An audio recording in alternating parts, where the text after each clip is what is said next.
Just about ready to resume. So the final talk of this second One World Fractals meeting is going to be given by Wang from UCLA, California. So Hong, it's very nice to welcome you here and hand over to you to begin the talk. The title is Restricted Projections in RD. Okay. Thank you very much for the invitation. It's a great pleasure to meet everyone here and give a talk. I'm going to talk about restricted projections in RD, and this is joint work with Shenwen Gan and Shaoming Guo. Yes. So let theta be a unit vector in RD, and P theta is the orthogonal projection to the line x maps to x dot product with theta. I guess since this is a geometric measure theory audience, so you are very familiar with Mastron's projection theorem. It says that let E be a Borel subset of RD, then for almost every theta on the unit sphere, the Hausdorff dimension of P theta of E equals to the minimum of the Hausdorff dimension E and 1. Now, the question is, what if we are given a set of directions that's we only have access to a smaller set of directions?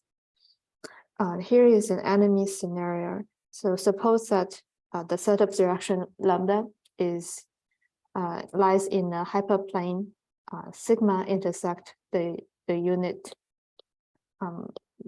sphere. So and then our E lies on a line L that's orthogonal to the hyperplane. And then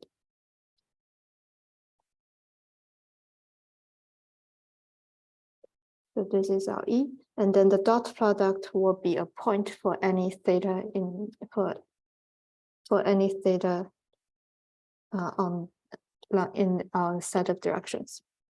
So in order to find some meaningful estimate, like a lower bound on the Hausdorff dimension of the projection image, one need to add some assumption.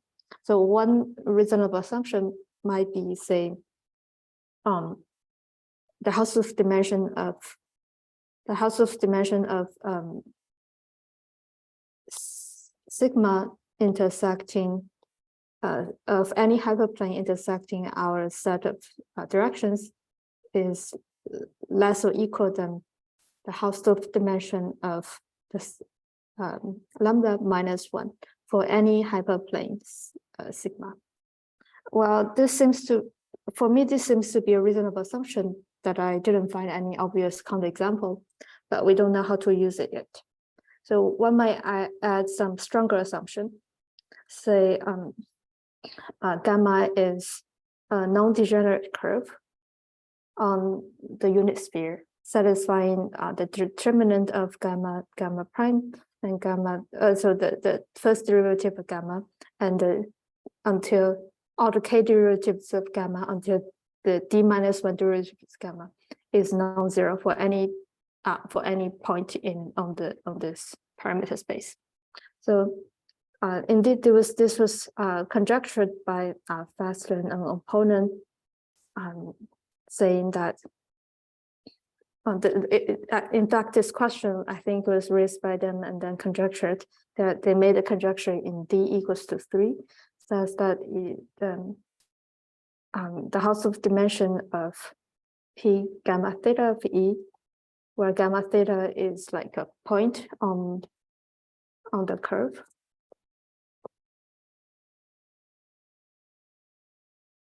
So one should imagine this gamma is like this.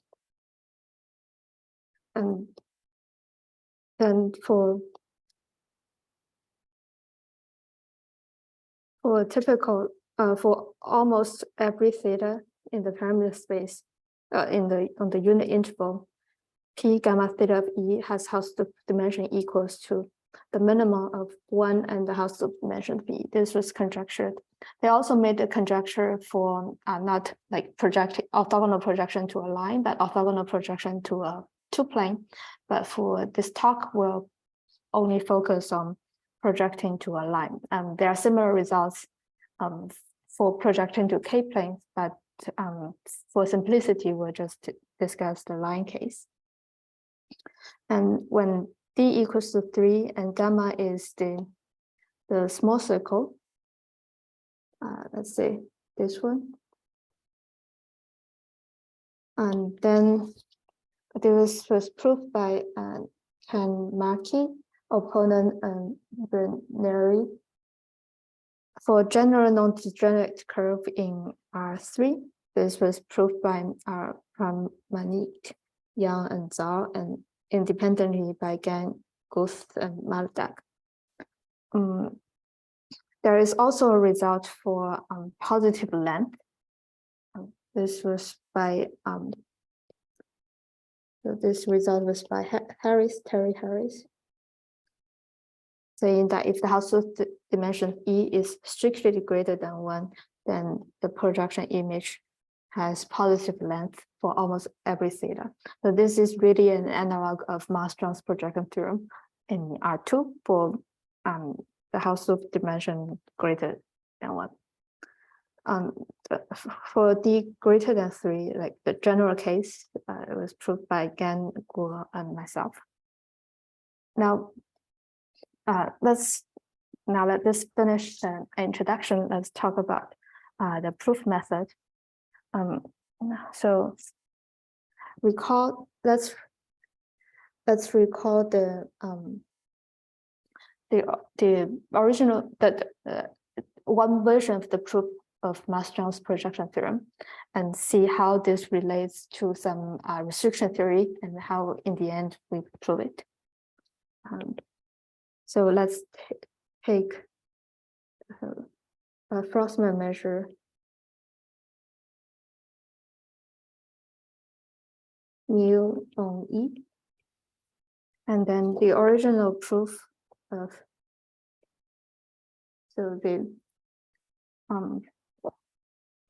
we want to study the energy estimate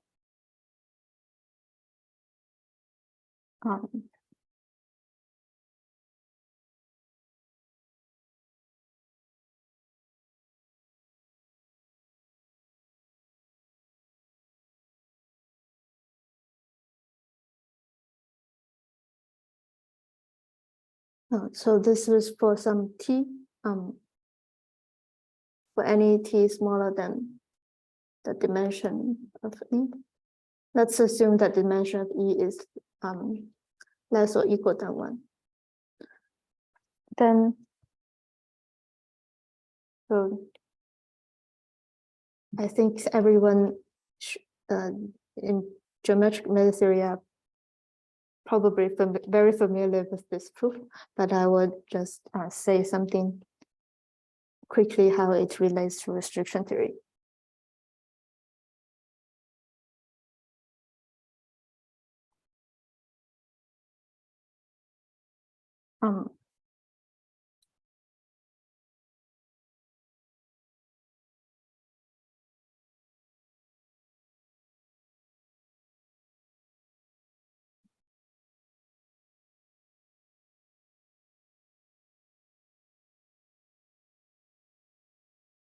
So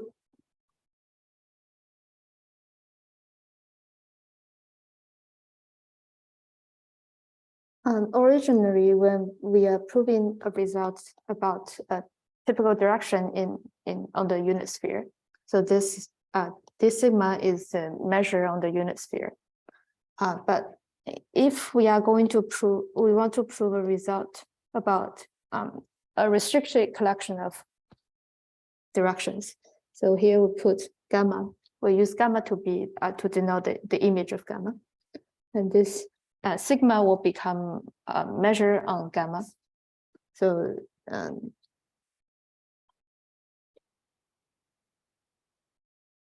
so naturally here we can decompose the C into annulus of dyadic length. So really what's going on here is that we want to estimate the L2 norm of a function restricted on some curve gamma. So this gives rise to the connection to restriction theory, saying that a restriction theory is interested in the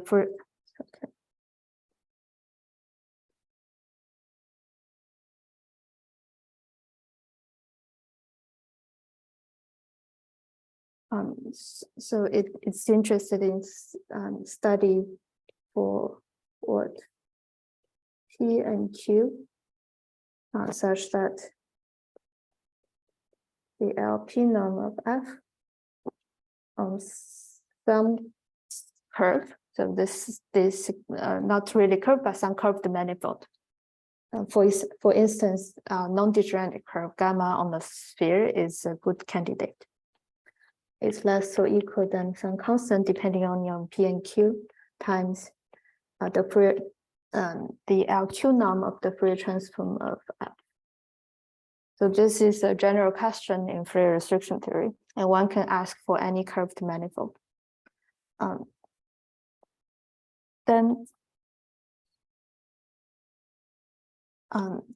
So a natural thought if you want to prove a result about restricted projection on some curve or on some curved for some directions in a curved manifold, then it's a natural thought to start with the proof of Master's projection theorem, and then apply what we know in restriction theory. So this was indeed possible. See the work of Harris, but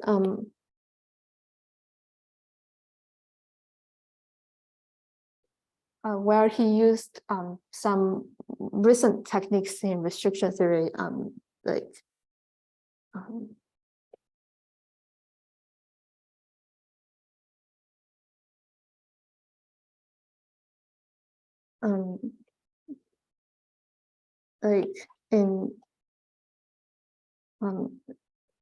so it uses this one theorem called decoupling that we'll introduce very soon, and plus a technique that combines restriction theory, like decoupling, and projection theory, that's decomposed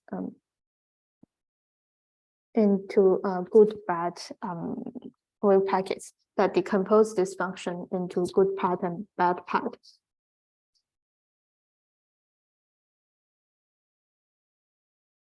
So the second part was it was introduced in the work with Gus Yosevich,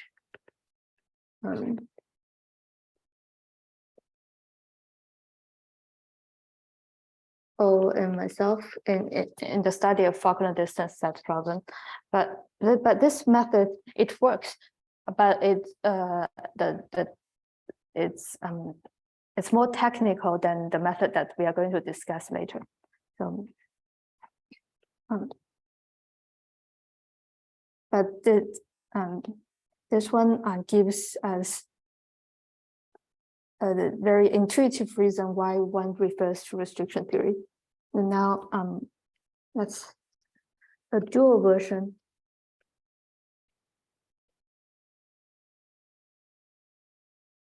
That's the extension operator.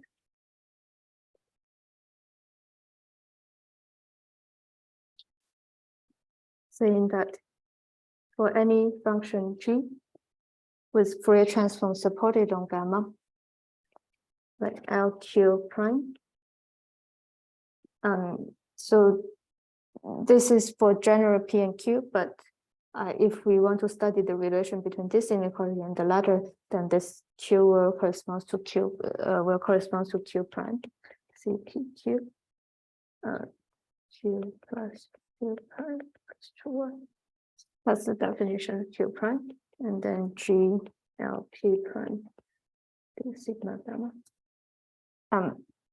So decoupling is usually as a technique, so Bourgain diameter decoupling.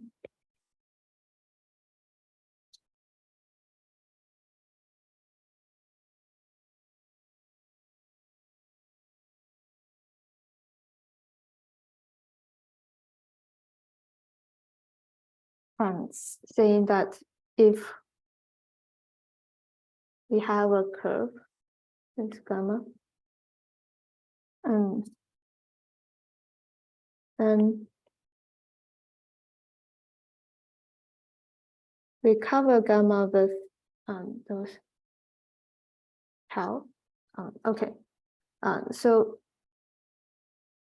here when we are saying that we decompose this C into dyadic annulus of certain length, so we say we focus on the one.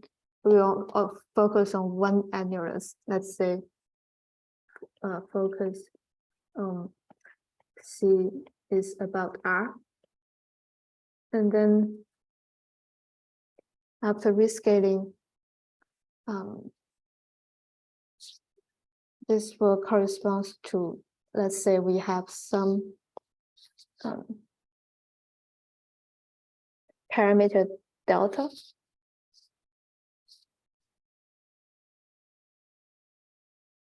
So delta is going to equal to 1 over R. That doesn't matter. So this delta, you should think as if the resolution we want to look at our fractal set. And then this, I haven't finished this. Tau has, so if gamma is the non-degenerate curve,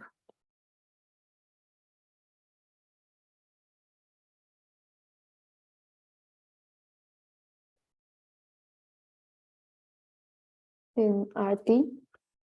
So a good example will be this equals to T to the D. Previously, yes, that non-degenerate curve is on the sphere, but these two problems are equivalent.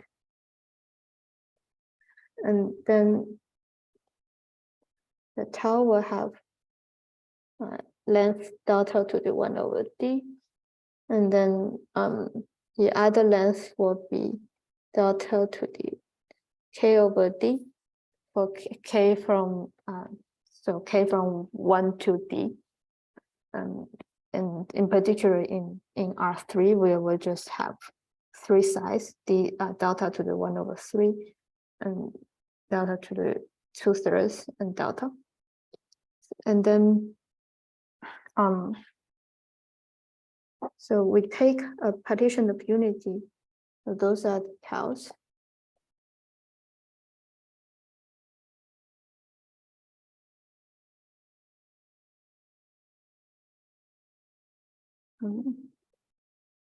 Would be 1 on the union of tau. So this is partition of unity. And then if suppose G is the function that we are interested in, and define G tau as the inverse Fourier transform of G times the cutoff function at tau, and then take the Fourier transform back. And decoupling asks inequality asks for what t greater or equal than 2, such that, so there are many versions of decoupling inequality. This is one version. It's less than a constant depending on your epsilon, where epsilon is positive and very small. Delta to the minus epsilon. Sum over tau, G tau, LP. So this is in RD.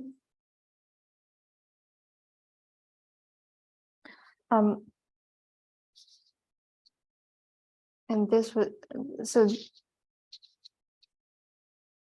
this type of theorem is called the decoupling inequality, and it's very useful in restriction theory about estimating the LP norm of a function with Fourier transform supported on some curved manifold if a good decoupling inequality exists. So it was a theorem by Vogten, Demeter, and Booth, saying that if gamma is a non-degenerate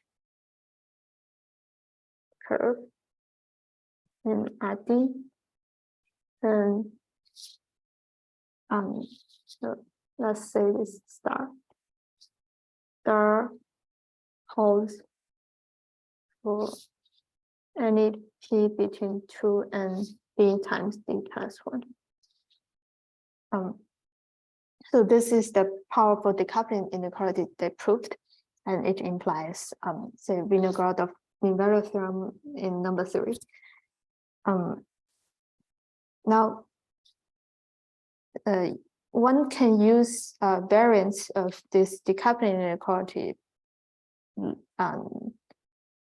and more sophisticated techniques to estimate this energy. Well, we need to verify this the function a little bit, more sophisticated techniques to estimate this energy estimate. But we are going to present this different approach that's related, but in terms of techniques, it's slightly simpler. Okay, so now let's talk about incidences.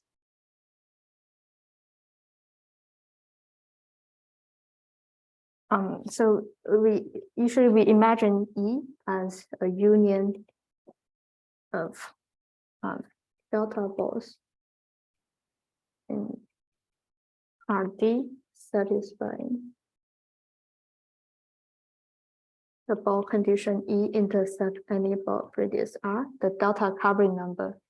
So this means the delta covering number of E intersect VR is less or equal than R to the S times the delta covering number of E for any R greater or equal than delta. So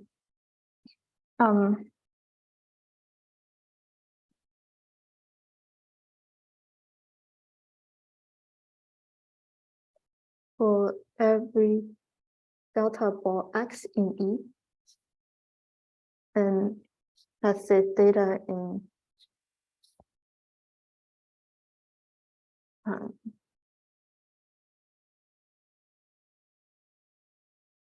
0, 1, take a slab S X theta of dimensions delta times 1 times 1. So what it means is that if we have a direction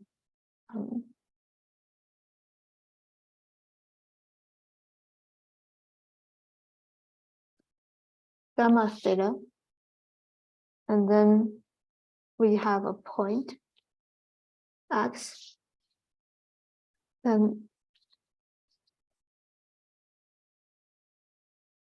in RD, and this projects to P gamma theta X. But everything, so on the fiber,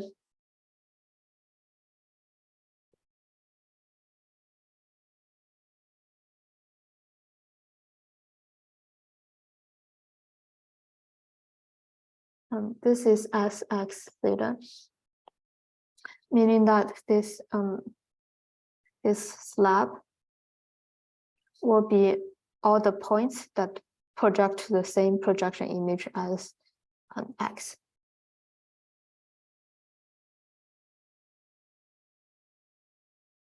Normal to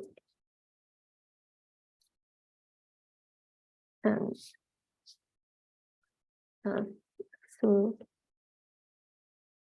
x, and we can let omega be the set of distinct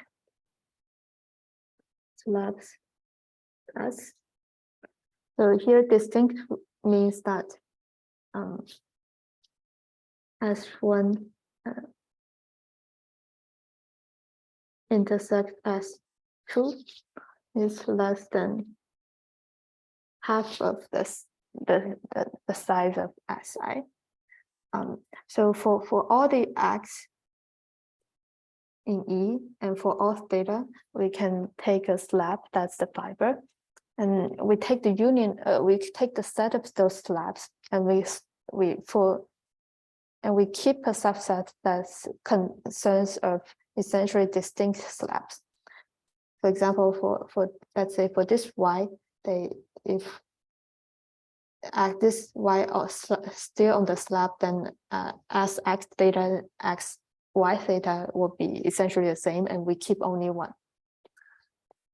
Then the set of incidences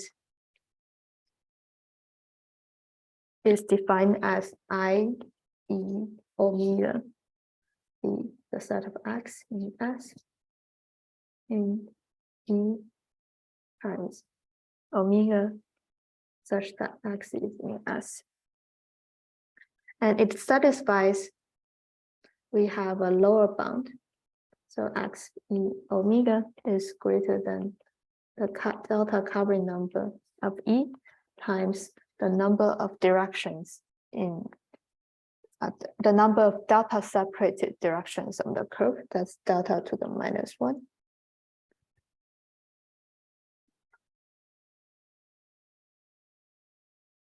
And then in previously our energy estimate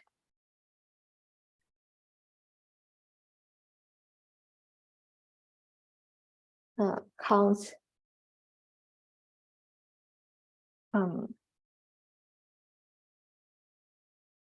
the set of pairs of x and y such that x, y in S. So this was what energy estimate count. But now we can count the slightly different thing. So now what we do is we estimate directly on the number of incidences. We do it differently. Take that F be sum over phi S, as is in our collection of slabs, where phi S is a smooth bump function that's roughly as the characteristic function of S.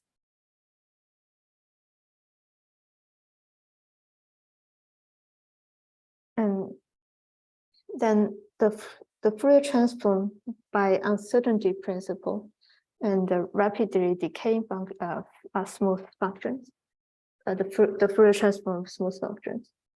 So this phi S is essentially Fourier transform of phi S is essentially supported on delta -1 times 1 times 1 tube through the origin.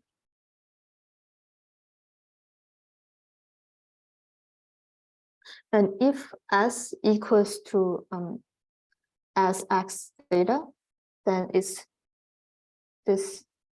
then the Fourier support of phi S is essentially supported on the tube that's pointing in the direction of gamma theta. So now the Fourier transform of F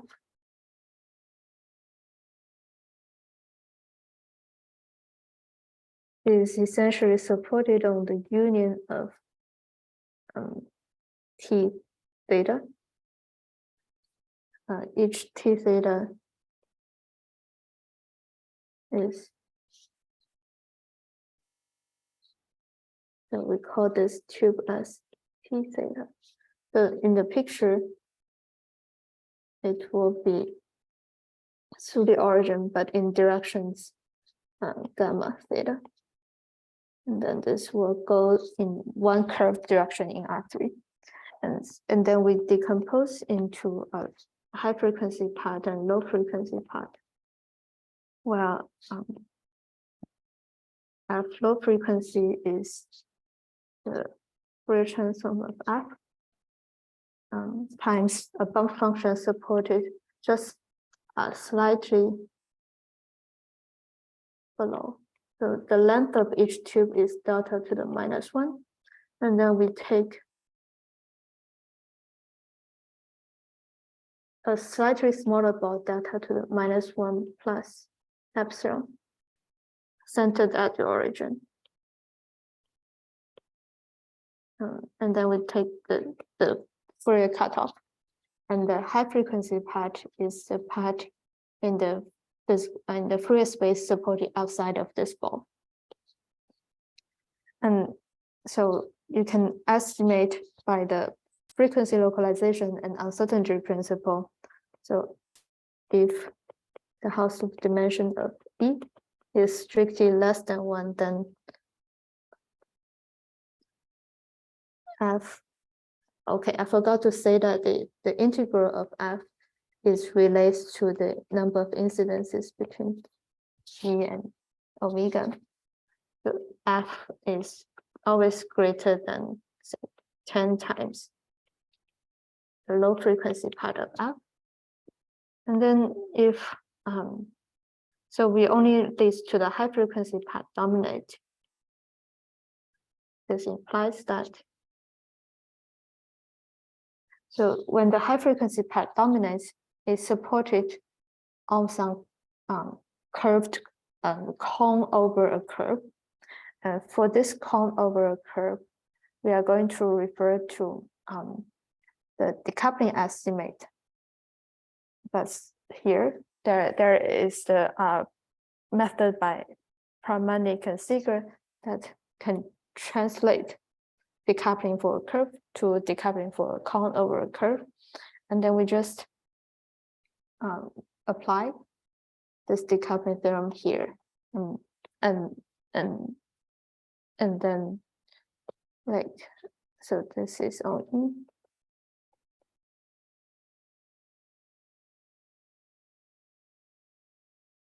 And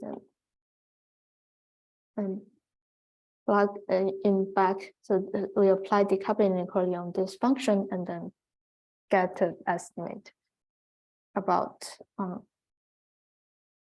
a lower bound about the number of slabs in omega.